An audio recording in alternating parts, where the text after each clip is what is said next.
Hi friends, Ashley from Wildwoods&Homestead. I have a day in the life video for you today. In this video, we have a school day on the homestead. We are also working on the heating in our greenhouse. We're hoping to get that running so that we can grow food this winter. And then Geoff and I have been hunting, and I brought my camera along for a little bit of that.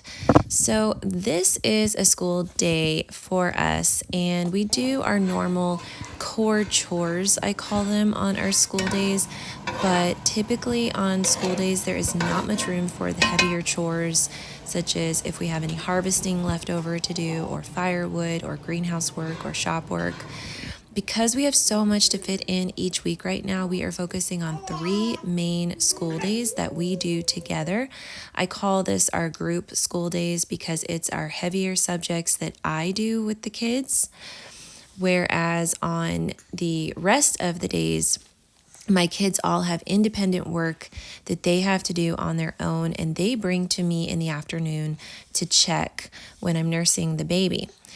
We are still not ready for winter, and getting ready for winter is a pretty big thing for everyone in our area, trying to get everything tight to the weather.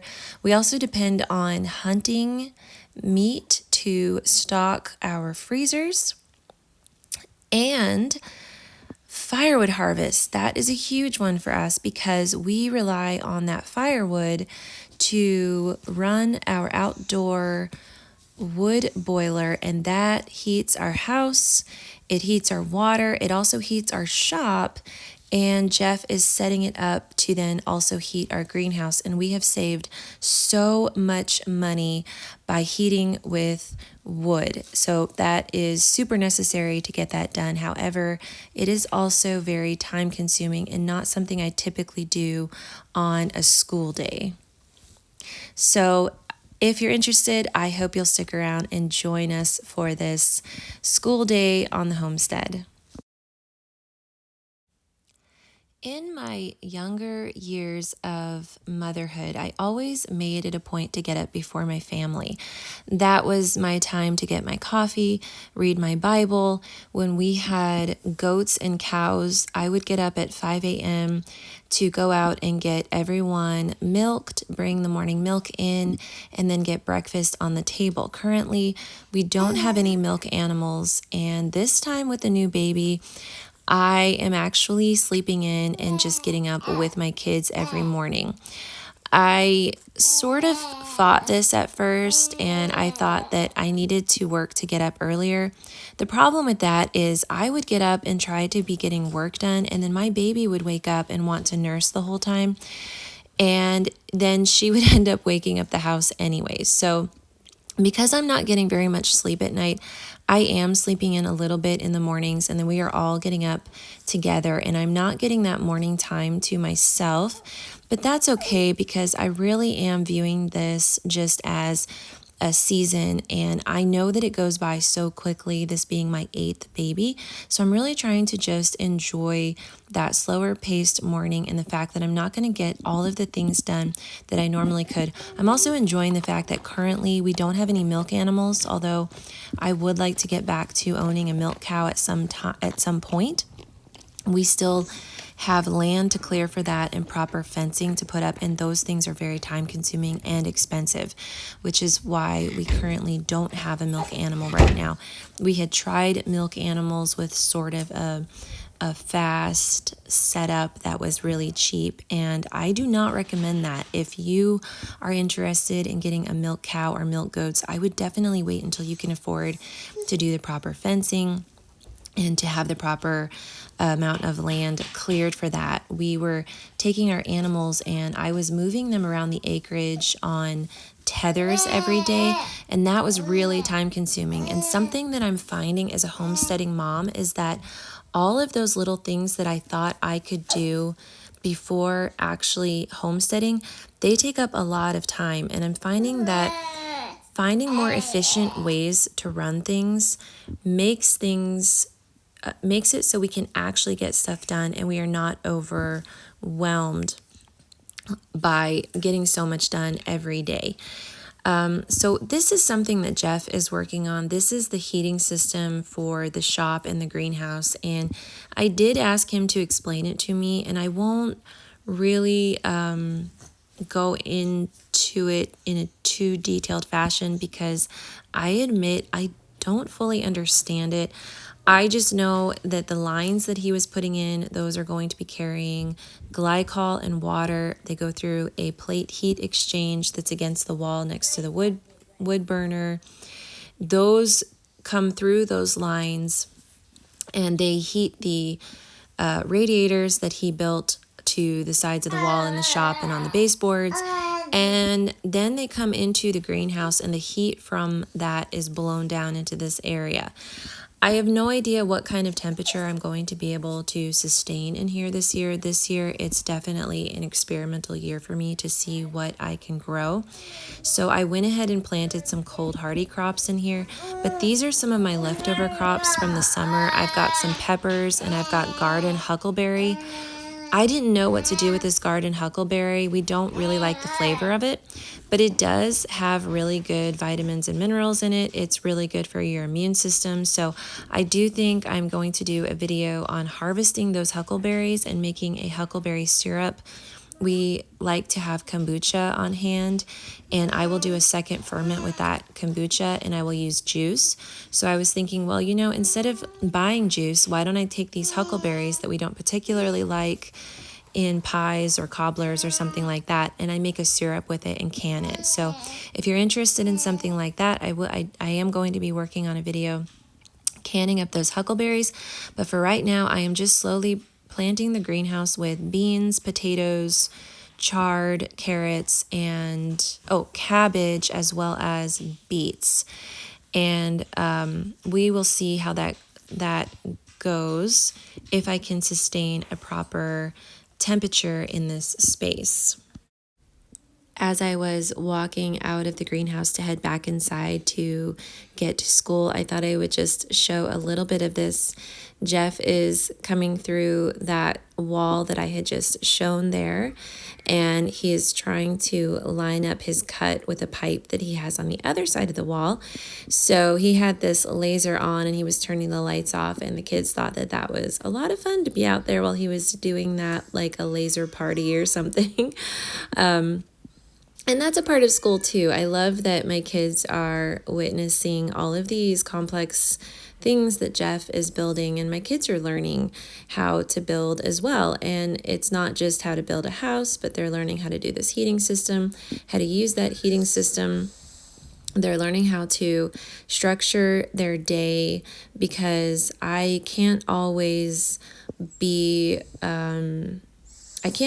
as hands-on having 8 kids as much as I want to be. And I think that's actually turned out to be a really neat thing, because my kids are really resourceful and really creative. And I think so long as we are providing them with the things that they can create with, they're learning so much. Even so, I really do enjoy this hands-on part of our school. I sit down and we do some read alouds. Currently, I'm reading the Little House series with my younger kids, and then I have some historical fiction books that I'm reading with my older kids. We also will do one core subject a day. So, for example, we'll either do math, science, or history. And that way, when we are especially learning a new concept, it just gives me a lot more time for not only for me to understand it, but then to make sure that my kids understand it. Once they get introduced to a concept, like for, in math, for example, then they take that and they have independent work that they have to work on throughout the week to continue learning that concept. And that's their work that they do on their own, and they bring to me in the afternoons so that I can look it over. After school, we head into lunch, and I like to keep lunches really simple and quick. We don't eat any processed food, and we just try to eat whole foods, and I try to just have ingredients in the house that we can draw from. I will do a rotation of tuna salad, chicken salad. Sometimes I will make a bunch of salmon patties and we'll pull those out for the week. boiled eggs. Sometimes we'll just do boiled eggs with some veggies and cheese, some sausages. On this day, we just did some of these kind of jerky sausages with some veggies, some cheese, and then my daughter pulled out some potato chips there. And potato chips are pretty much the only sort of processed food that we buy right now, other than these corn chips to make nachos on Fridays.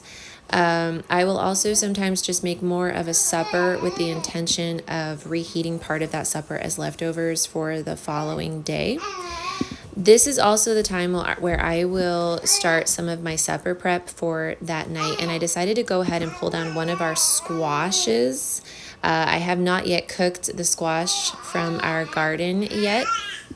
Every time I cut into a squash, I always think about Little House on the Prairie and how Laura Ingalls mentions that her ma had to use a hatchet to cut through a particular type of squash. And I don't remember which squash that was, but yeah, I always think about that when I'm trying to cut through a squash. That one actually wasn't too bad to cut. I had originally planned to go ahead and can all of my pumpkins, but I have since decided that maybe I won't do that. Maybe we'll just eat the squash as we need it, because I'm loving how all these pumpkins are turning this beautiful orange color, and my kitchen just feels so cozy and it feels like fall. And I don't really buy decorations or anything like that, so I'm kind of viewing these as a decoration, and I'm like, well, I don't know if I want to eat my decorations yet, so we're probably just going to eat the pumpkins as we need them.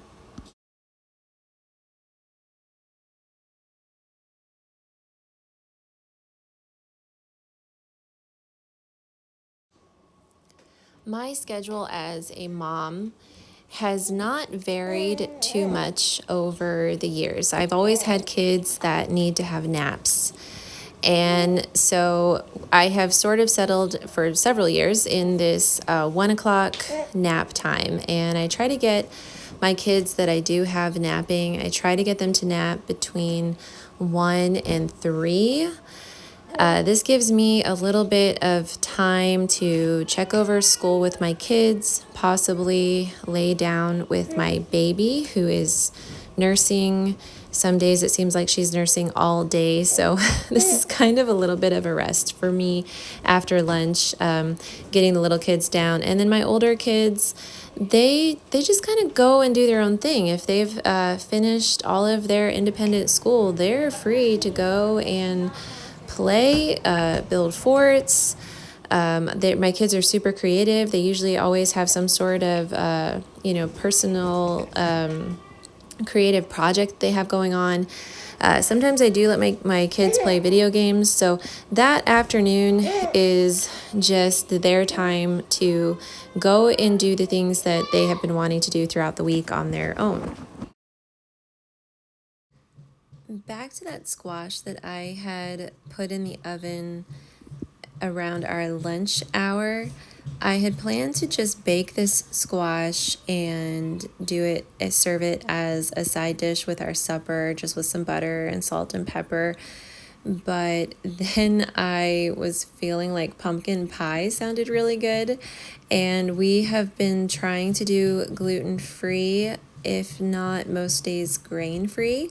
So I put some of that pumpkin in a blender with some full-fat coconut milk and some cinnamon, some eggs and salt, and then some tapioca starch to thicken it.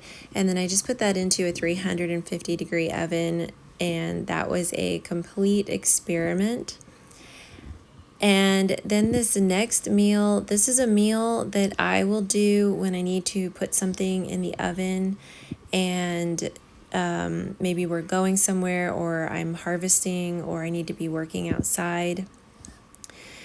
And on this night, Geoff and I were planning to go elk hunting. So basically, I just put rice in my Dutch oven with some garlic and onion and frozen veggies. I'm using frozen broccoli this time. And then I had some leftover roast from the night before, so I chopped that up and I put that in there as well. I do have measurements for this recipe, and I can write those down in the description box. In fact, I think what I'm going to start doing for my recipes is just creating a separate small video.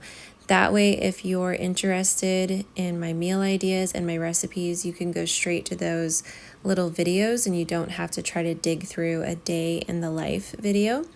What I did different for this casserole is I had that leftover squash and I started to just put it into the casserole, and then I thought, oh, what if I put this in the blender with the rest of this coconut milk and some milk and blend that together. I put in a little bit of tapioca starch to thicken it, and then I added about 3 cups of water because I just wanted to make sure that all of that rice was fully cooked, and blended the squash with all of that liquid too, and then poured that in.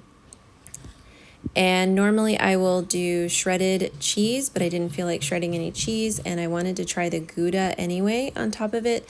So I just put some Gouda cheese slices on top, and it actually ended up being really tasty.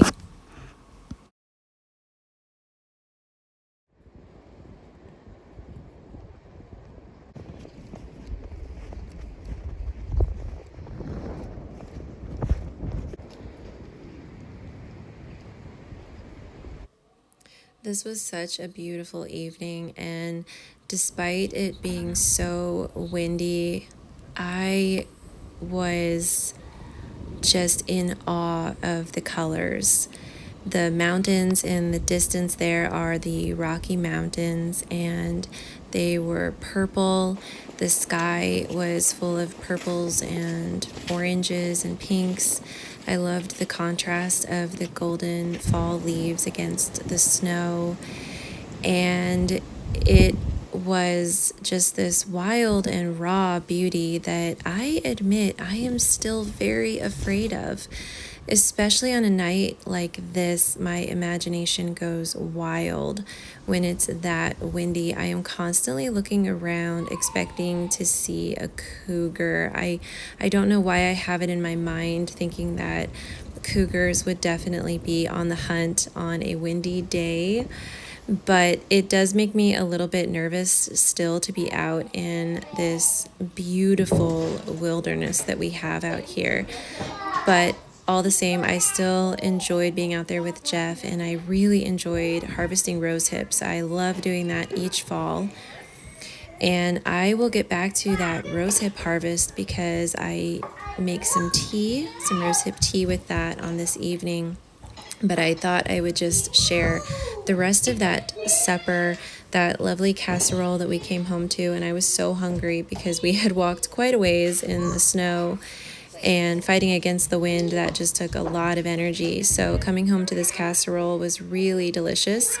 And then there is my weird pumpkin custard concoction there, and I admit I was going to just toss it to the chickens, and my kids were so sweet. They said, no, we'll try it, and they said, no, it tastes really good. It tastes like pumpkin pie. So they ended up eating it as a side dish with their casserole. And then these are the rose hips that I harvested, and I just take some of them. I take the top part of it off first, and I put it into some water and I let it simmer, and I'll just kind of mash it up like I just showed there. And after supper, everybody helps to pick up. My little boy here, he likes to help take all of the tops off of the rose hips that I bring home. So I will wash them, and then he'll take the tops off, and then we'll fill the dehydrator with those. And then something that Geoff does each night is he puts together the coffee for the next day, and he just does a lot of interesting things, like put some sea salt, and in this one he put some cayenne pepper, I think, or no, chili pepper in it, and then some organic cocoa powder. And then he just sets that off to the side so that we can just start those burners the next day.